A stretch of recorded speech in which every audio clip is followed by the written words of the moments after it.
Welcome to Startup Wins. Twice a month, we share real stories and smart tips. Subscribe and join the journey.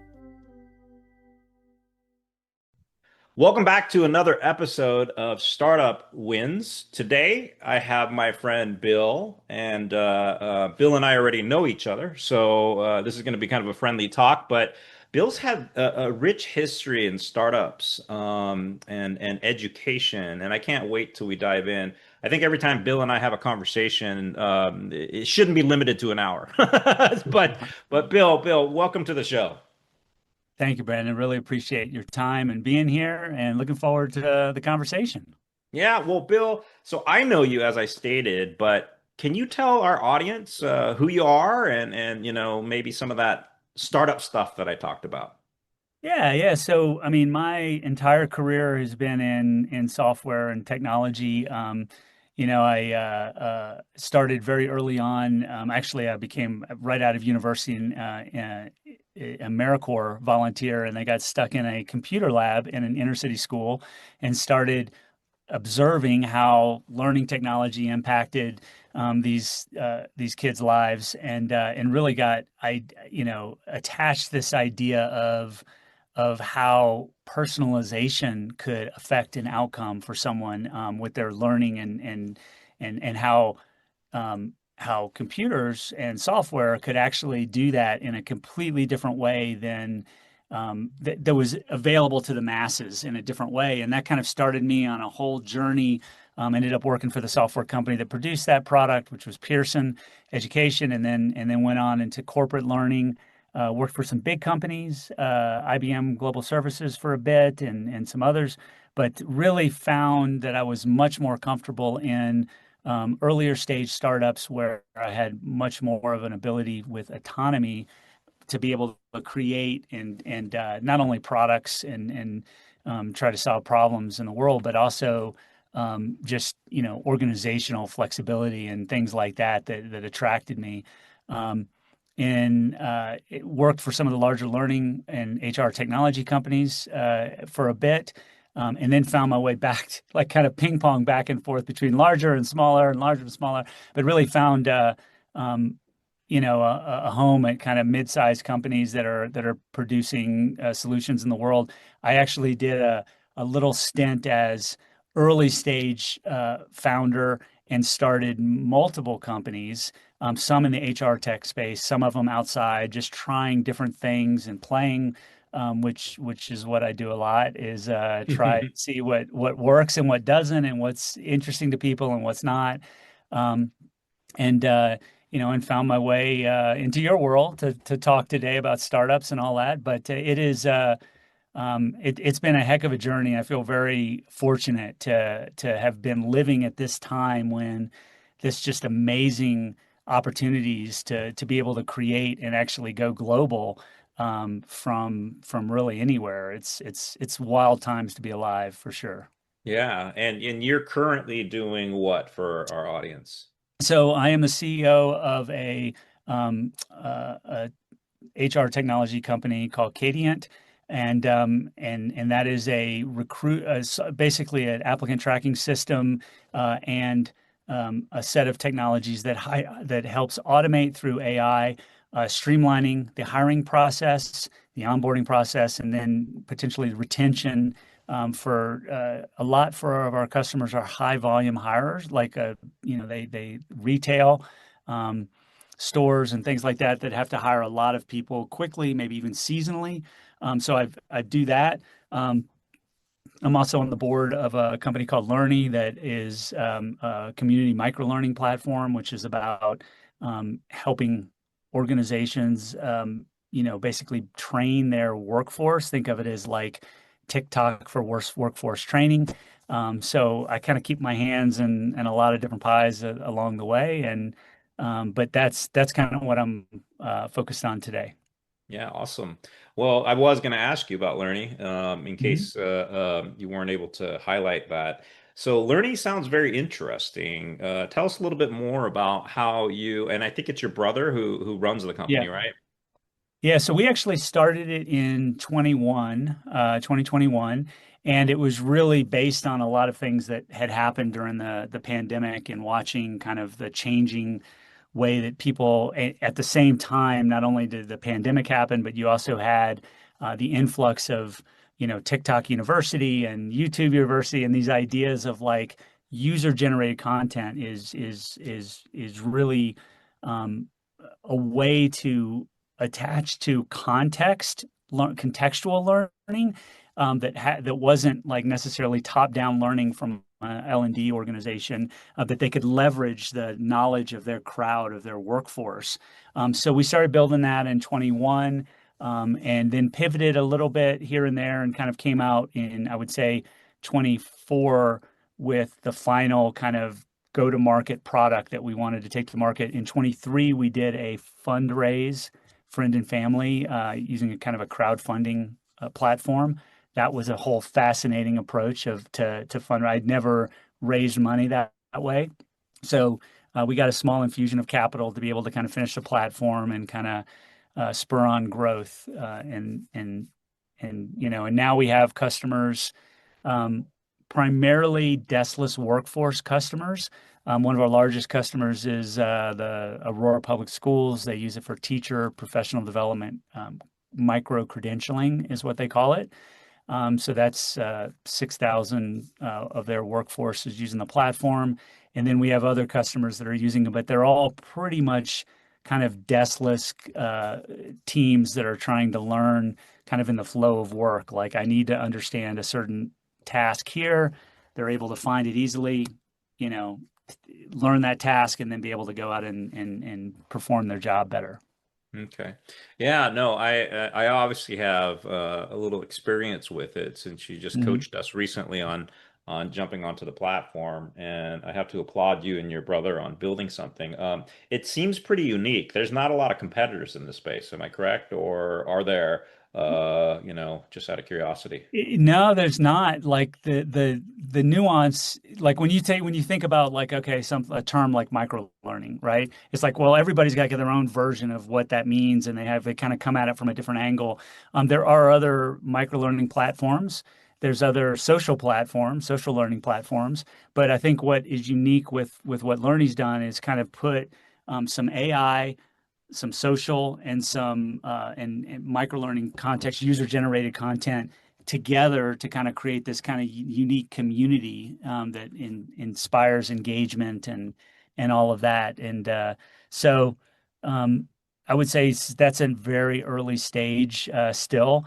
Yep. And time will tell how much adoption happens in the market. But unfortunately, it's like you have to sell in the B2B world. It is a bit of a, slow growth until you hit a certain critical mass, and then it becomes like 5 years of hard work, then equates to an overnight success. Like Right. that's what we say. Like, I've been working for this for 10 years and working hard. And it's like, oh, we had an overnight success. How did that happen? So Exactly. it's early Exactly. in the stage on that one.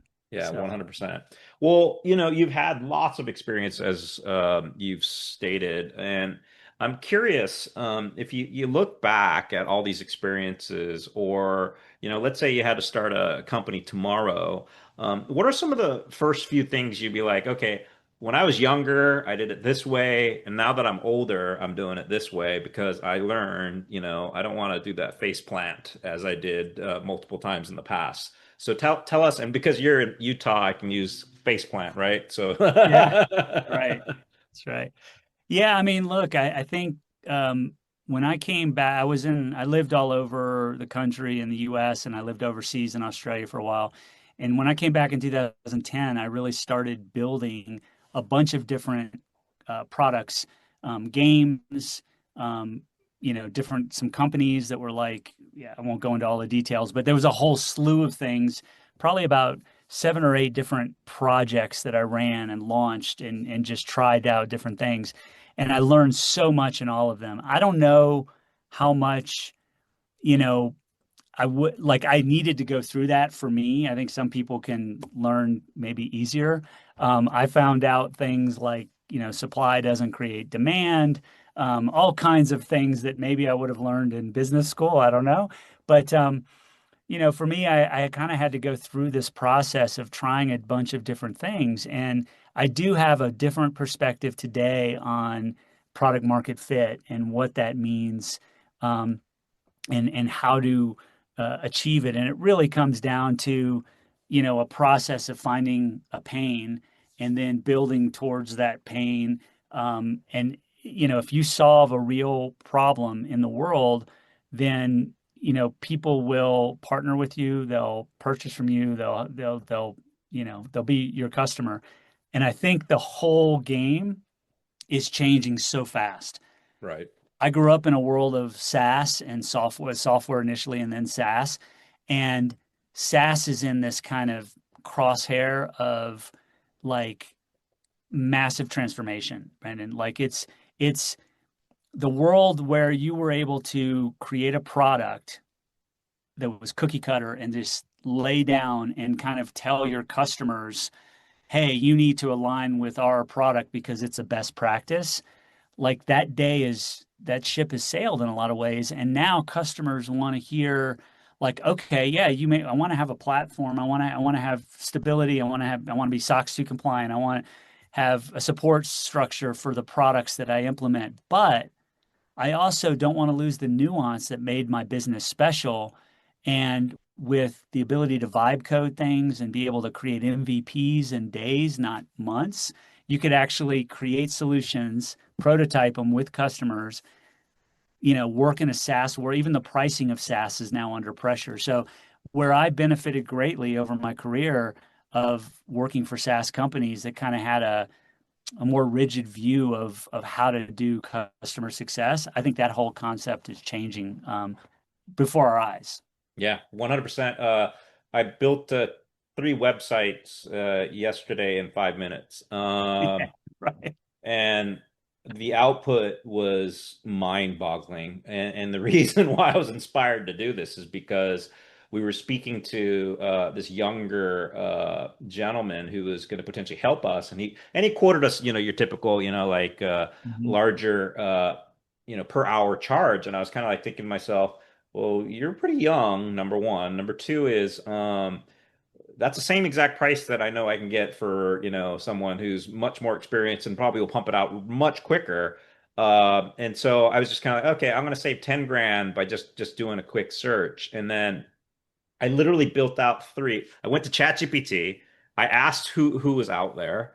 Then I Yeah. just literally went to those sites, and then literally I created. I'll share these with you later because I was a little blown away at how beautiful these websites were. Right. Single prompt.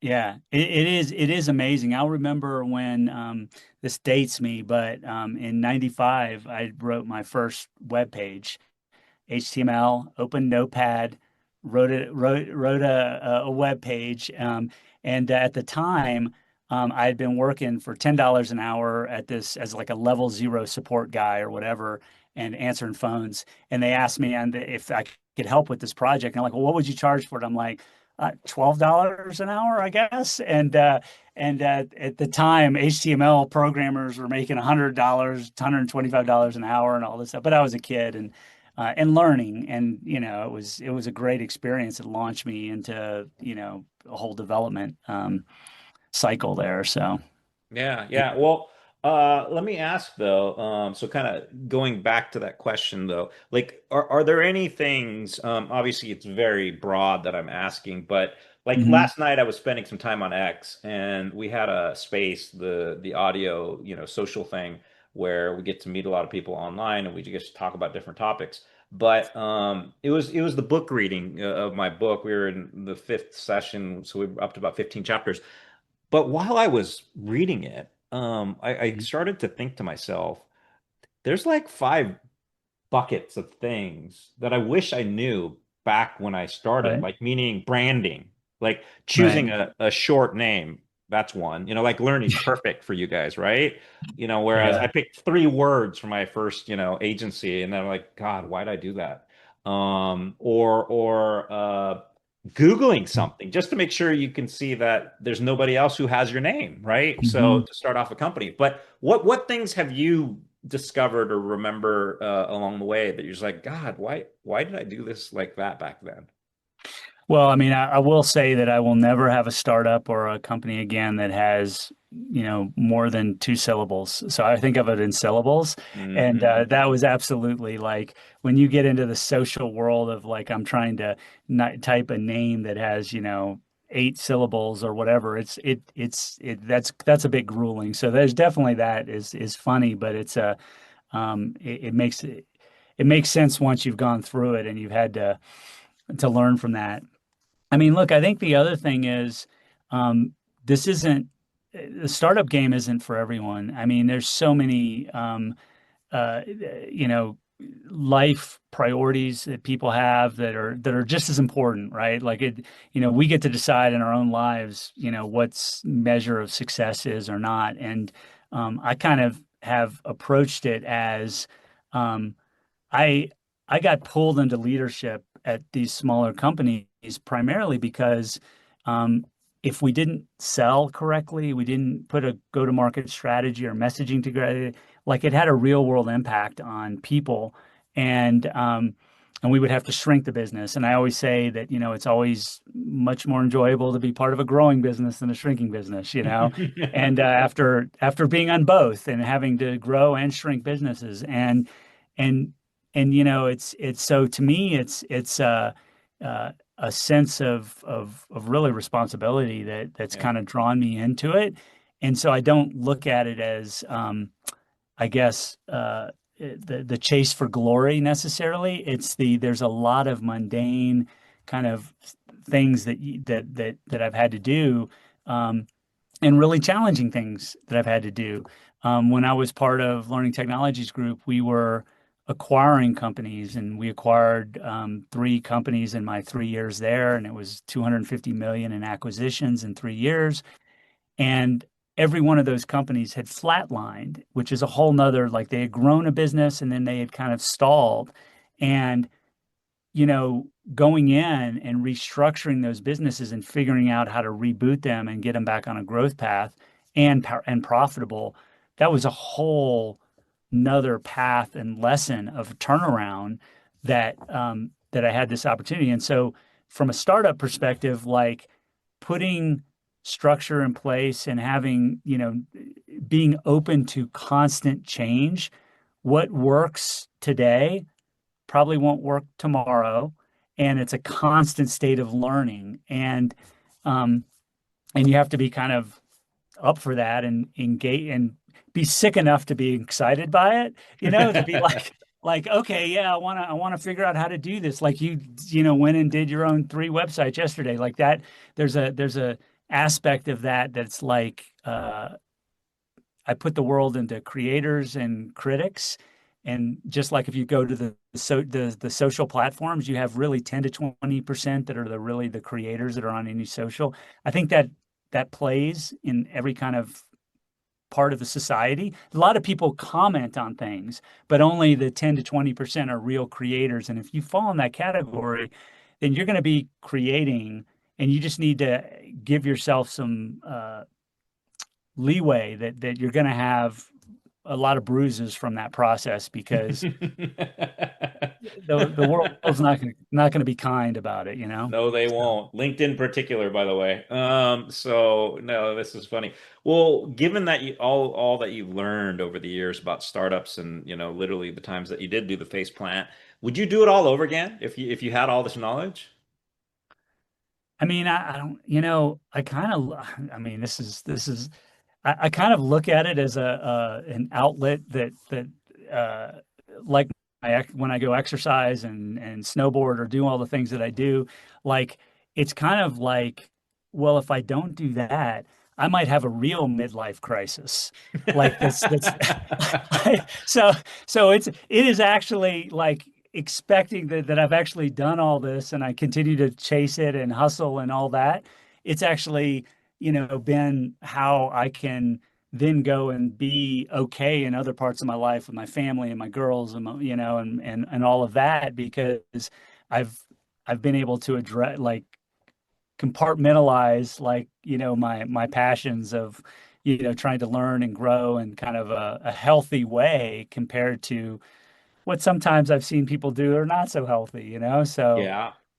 um, you know, so anyway, that's how I've kind of continued to say, well, would I do it all over again? And it's like, I, you know, I I've learned so much, and there's been really cool things that have come out from that.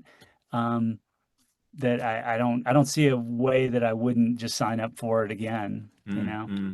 Well, you have three brothers, right? So Yeah, you can always kind of compare against them, I imagine. And yeah. we won't go into too much detail to dox them all, but yeah, no, you have good reference points. We were having kind of an interesting conversation about AI earlier, so maybe Mhm. we should broach that because honestly, we could probably talk about that for a little bit, and I think everybody's talking about it. And frankly, I do really enjoy what you have to say. One thing that we were talking about is how OpenAI, obviously they're the beginning of this potential revolution or whatever you want to call it, and it's fascinating because you have Elon. So one thing I didn't get to tell you earlier was in the chapter where I expose OpenAI's, beginning, it starts off with their dinner at, I think it's called Rosewood Hotel, where they sat down to conceive basically OpenAI with Elon because Elon supposedly organized that meeting with Ilya and all the initial folks, and now Elon's suing them because of what they've done. Yeah. Yeah, it's funny because we were talking earlier too, is like, a lot of the sci-fi books, like if you see what Elon's um interests are, and he's pretty open about the things that he's read, and some of the things with Heinlein and Asimov and Hitchhiker's Guide to the Galaxy, and what he's doing now with Grokkapedia and stuff. So it's so fascinating that I see threads of like what he's done with in direction of like where he's going with this stuff, with all the because I was a huge uh sci-fi reader when I was young as well. I mean, look, I think we are at this inflection point where there is unprecedented and there's you can always talk about the environmental impact and all the things that are happening kind of on the outside of what AI is, but I think most people still today think of AI as a chatbot conversational LLM that gives them answers to the questions, right? I think that what we're not seeing when you take a look at some of the stuff that DeepThink's doing and Google Labs and all of this stuff, like, is that there is true transformational like technology that's being created today that we're only seeing kind of in the day-to-day operations, a sliver of that. We're Yep. optimizing, we're helping, a resume be rebuilt or a job posting, or helping fix little like text-based things and or images and videos. But there's so much more that's going on. And when that really gets consumed by the world, I think that's going to be a real revolution, as you said, like a transformational kind of moment. Um, there's still experts that are saying we're within a year away from AGI, and what does that mean? And it's like, does that actually um, mean that, certain companies have nuclear level power on the landscape, or does it mean that it becomes something that's beyond our ability to even comprehend, especially when you get into the broaches of quantum computing and things like that. So yeah, it is a fascinating time, and I mean, I always say this, like, we are living in the most fascinating time that humans have existed. And who knows where it's going to all end, but it's a joy to sit here and kind of watch it play out for sure. Yeah, 100%. And speaking of some of these revolutionary changes and potentially AGI, I think it's Dario who runs Anthropic. Yeah. and his sister. He predicted last year that developers would basically lose their um value prop in society because we can all do the development. And this past weekend, they built something so amazing that people are now playing within Claude's code Hmm. and doing some really incredible things. It's almost surprising. So his premonition or his predictions coming true. And so I think it's becoming more and more like you're saying, closer to AGI because developers think on a different level, right? They code so that they can get a machine to do something a lot quicker than we can do manually.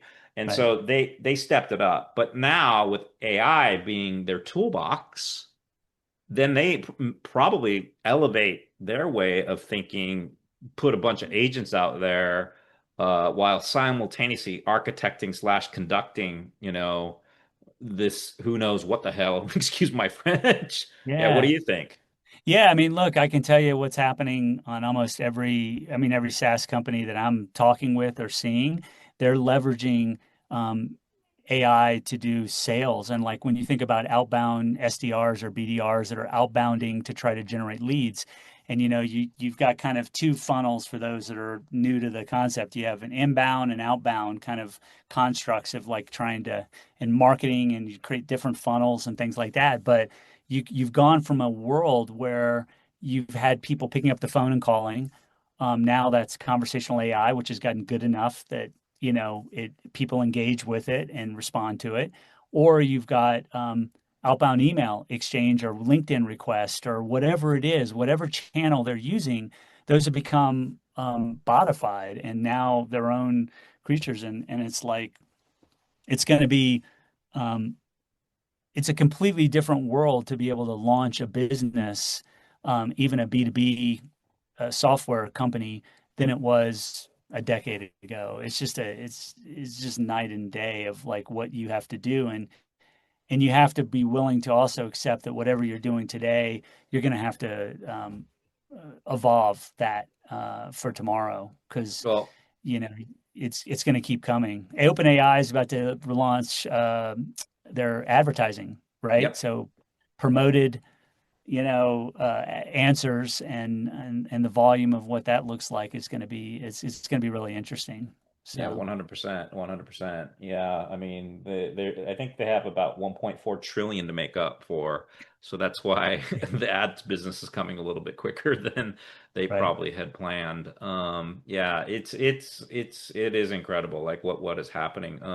Now you guys are using a bit of AI, I imagine, in Cadient, right? I mean, We are. okay. So I'll give you a couple examples of what we're doing. So we've got some technology that's doing sourcing, so finding hard to find candidates. They're able to actually use a tool to go out and find candidates and pass that maybe are passively looking, and you're able to access them and interest them into a particular role.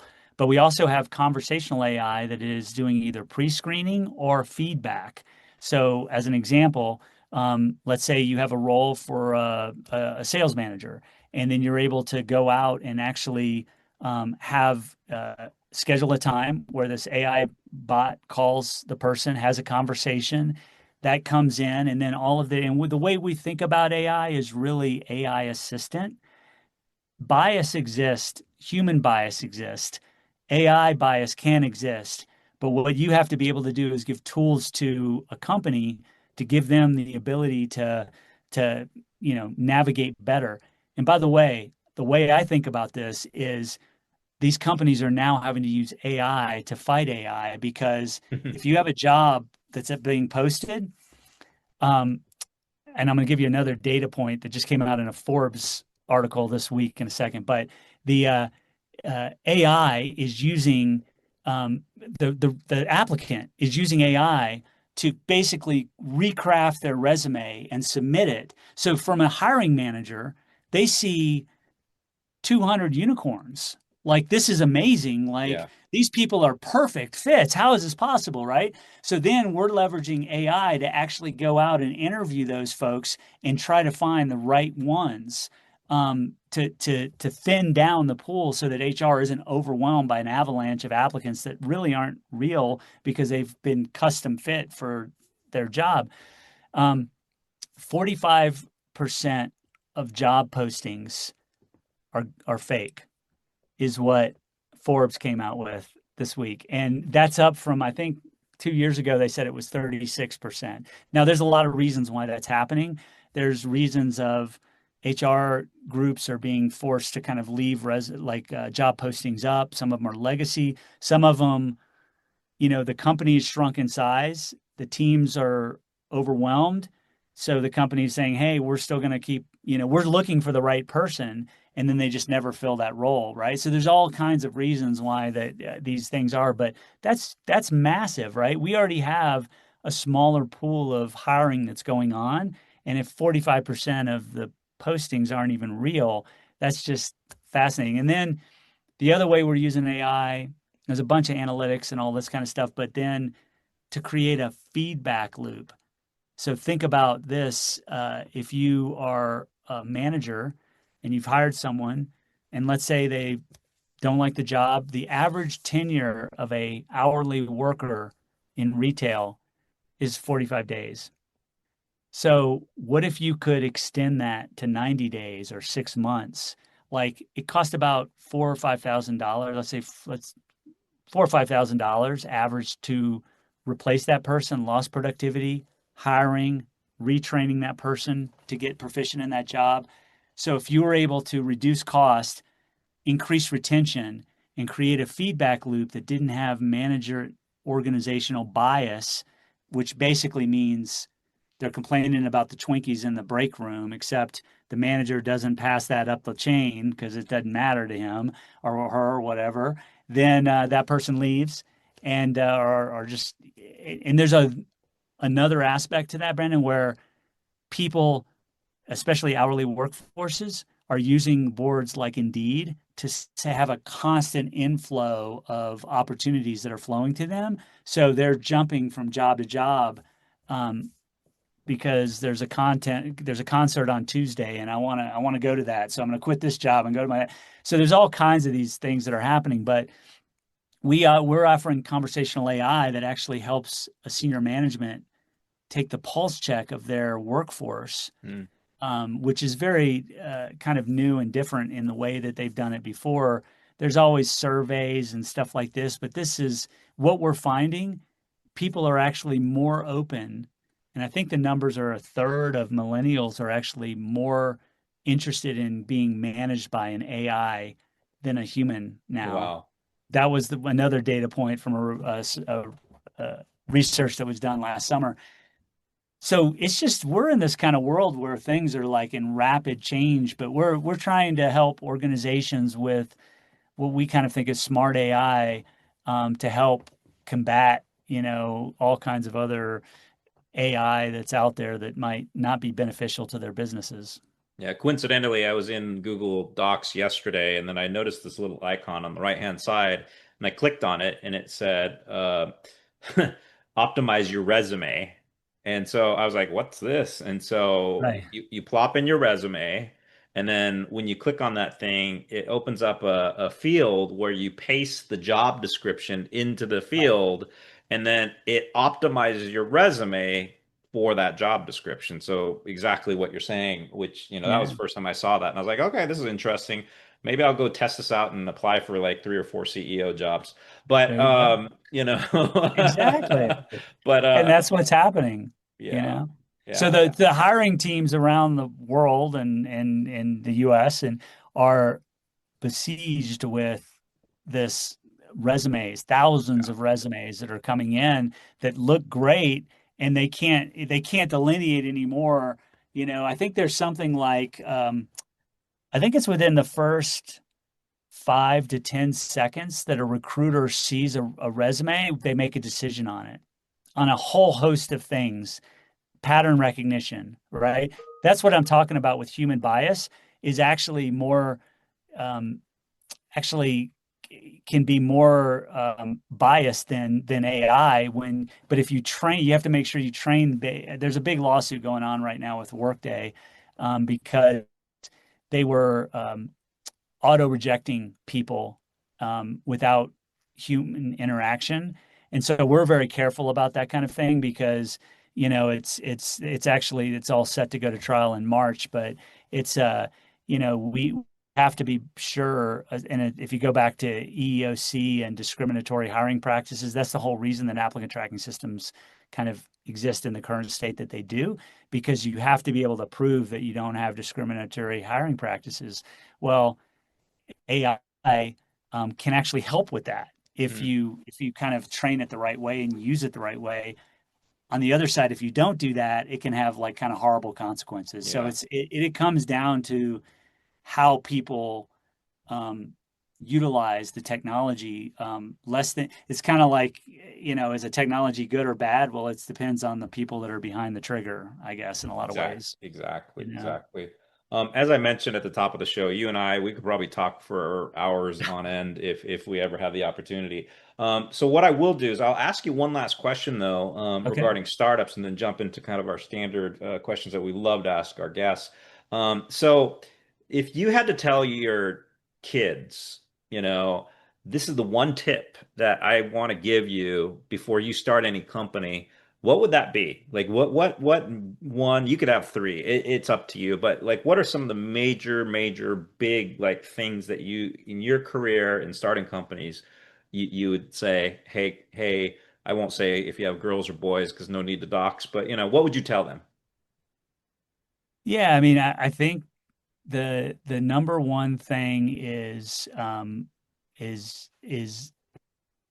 your ability to be resilient Mm, and to be attached to that. So there's a lot of lessons that I came early in my life, from sports to other things that happened to me, that helped train me to realize that you can lose the battle, and that doesn't mean you've lost the war, right? And so you pick up the pieces and you march towards a North Star and you keep going, no matter what. And that kind of is something that I don't know if people are born with, but they kind of gate across the way. Like mm, early in life, maybe in their first formative years, I had a lot of opportunity to learn resilience of things falling apart, and then having to pick up the pieces and keep moving forward. And it's like if you don't have that inclination, then it's going to be really hard. You're going to get really disheartened, right? Because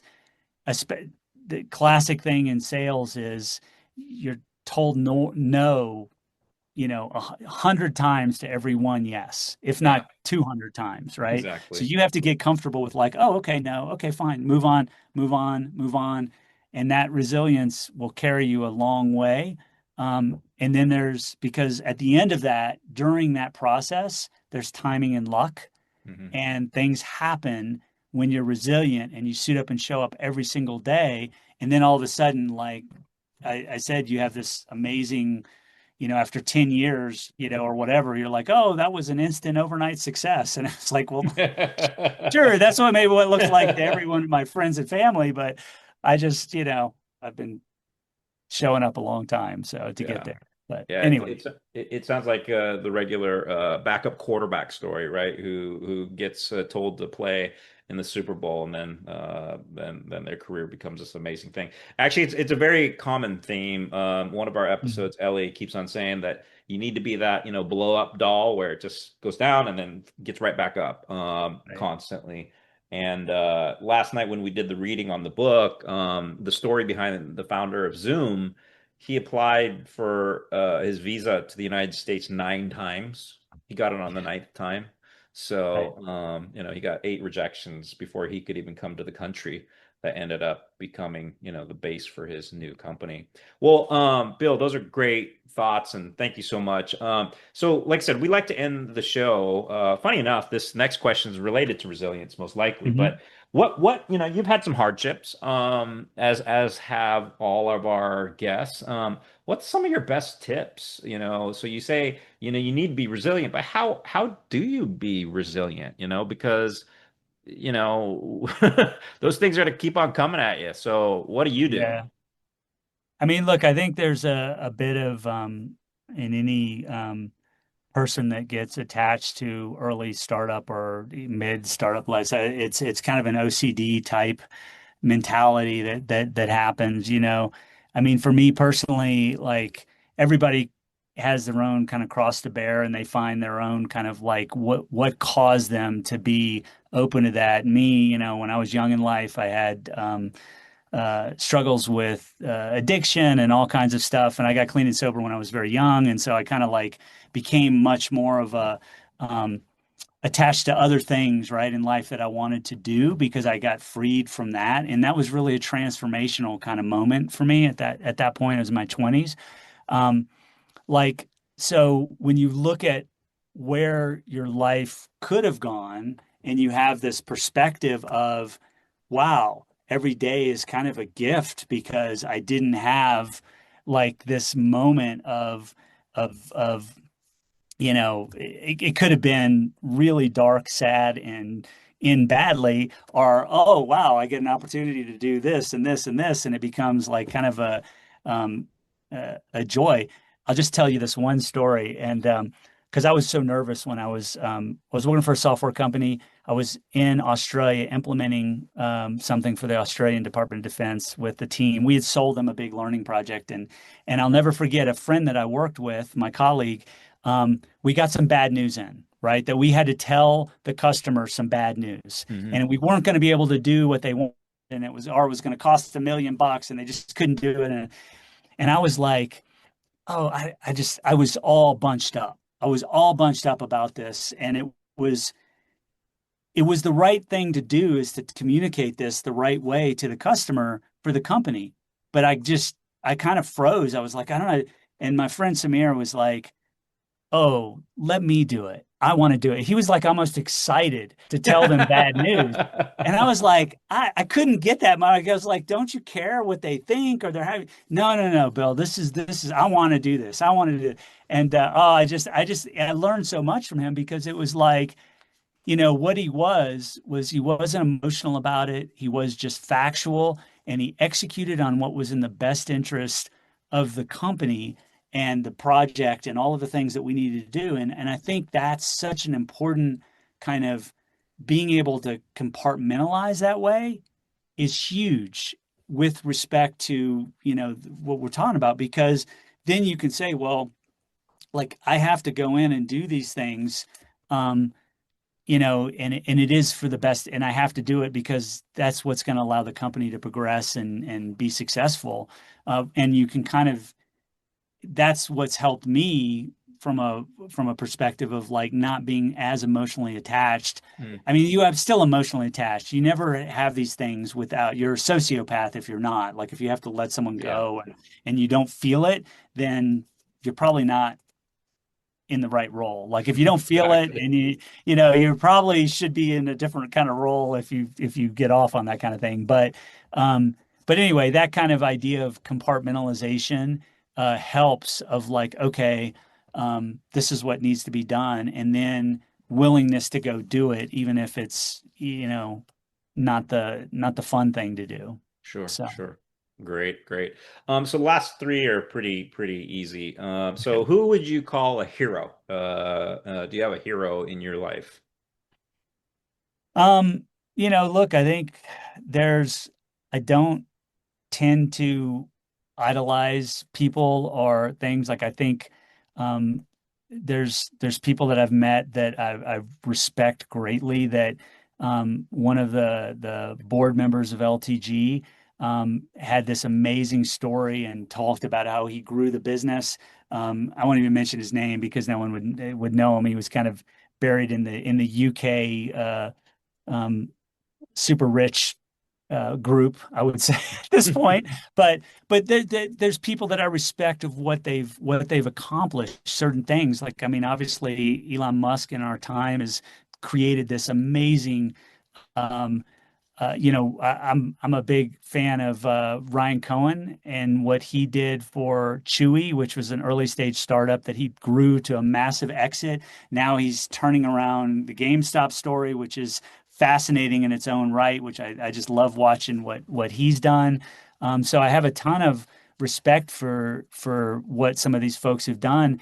And I also think that there's a lot of CEOs that I've seen successfully go ride a wave, which is very different than creating the wave. Sure. And I've seen some CEOs try to take credit for creating the wave. And I think pride cometh before the fall in a lot of ways. Like, I don't think that, for me personally, I like to be able to say, oh, this was a great wave. And there's like AI right now, riding that wave and doing it successfully. That's a skill in itself. Yep. That doesn't mean I say I needed to be the one that, created something, created a market or that kind of thing. Sure. So would you say these same people are your role models? That would be the next question. Yeah, I would say that they are in a lot of ways. I think that people that I've worked for, my managers, my mentors, there's someone that I've leaned on heavily that over the years that's a mentor of mine that I think are really role models that helped me navigate really tricky things. And then there's authors that I have a lot of respect for that really created, in a different way and were called out. I mean, I'm a huge, Robert Heinlein and Asimov are the sci-fi guys that were ideating about AI, robotics, decades before anything ever Yeah. became real. And a lot of the stuff that's happening today are things that were depicted, decades ago in their writing. So I have a ton of respect for them and have dipped my hand in writing and found out that it's a lot harder than I've done some stuff, but it is that's not for me. I like to build. I get more pleasure from that than writing. So Oh, I can't wait to tell you my secrets after I finish my 15th novel. So the last question is just a real easy one. But what's your favorite food? apples. To be honest, that's the first person out of maybe 30 or 40 people who said that. So that's amazing, and that's hilarious at the same time, and smart, healthy. I So love it. I eat 3 or 4 a day, and I just it's something I've done since I was a kid, and I mhm. got one right here. I got an apple right here, standing by. So My dad would love you as well. uh, That's hilarious. Well, I'm gonna get you going here, but I okay. want to make sure our listeners have a chance to reach out to you. So if somebody else wants to interview, how do they get a hold of you? Well, probably LinkedIn's the best way, just because I funnel a lot of stuff through that. So if you just do a search on me, Bill Mastin, on LinkedIn, you can see me in there, and just reach out, just send me a message, and I'll connect through that way. That's probably the best. Um, I'm pretty responsive on that platform, so pretty good. Awesome, awesome. Well, thank you, Bill, for your time today. It's always fun having you to chat with, and just we obviously, like I said, we could probably talk forever, but yeah, I really appreciate you coming by today. Yeah. Well, thank you. I enjoyed the conversation, Brandon. Take care. If your calendar isn't already set, you're missing out on startup wins. Industry leaders, top advisors, and incredible tips await. Come back for future great episodes and entertaining guests, and come back for more insider strategies and incredible stories from the brightest VCs, founders, and operator experts. We're bringing you the best in the business twice a month. Hit that bell and stay winning with Startup Wins. See you soon.